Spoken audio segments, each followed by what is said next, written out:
मीना गाडगे काकींचा साड्यांचा व्यवसाय, त्याला खूप मोठी साथ कशी मिळत गेली तर त्यांचा जेनझी मुलगा अथर्व याने सोशल मीडियाचा उत्तम वापर करत स्वतःचा स्वतंत्र साडीचा स्टुडिओच उभा केलाय. ॲक्चुअली म्हणजे आधीपासून मला बिझनेसची आवड होती. ओके. आणि माझं खूप आधीपासून चाललेलं, की आपण स्वतःचा एक वेगळा बिझनेस ओपन करूया. बट मम्मीचा बिझनेस आहे. मग ती म्हणत होती, की आपण आपला आहे तो पहिले ग्रो करूया.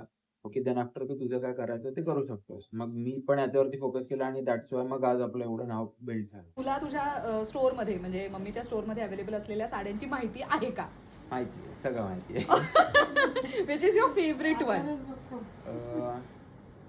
इरकल वगैरे आहेत.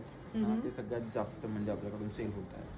सोशल मीडियाची पॉवर किती असू शकते बघा. 3 वर्ष कम्प्लिटली ऑनलाईन बिझनेस होता आणि आता तर त्यांचा स्वतःचा साडीचा स्टुडिओ आहे. मी बोलतेय अलिबाग मधील बायपास रोडवर PNG ज्वेलर्सच्या अपोजिटला असलेल्या शेट आर्केड या शॉपिंग कॉम्प्लेक्सच्या फर्स्ट फ्लोअरला असलेल्या चिंतामणी कलेक्शन या साडीच्या बुटीक बद्दल. 700 रुपयांपासून ते लिटरली 6000 रुपयांपर्यंतची व्हरायटी एकाच ठिकाणी मिळते. प्युअर कॉटन, मल cotton, tissue, Irkal, Banarasi, semi Maheshwari अशा वेगवेगळ्या प्रकारच्या बुटीक साड्यांचं कलेक्शन एकाच ठिकाणी मिळतंय.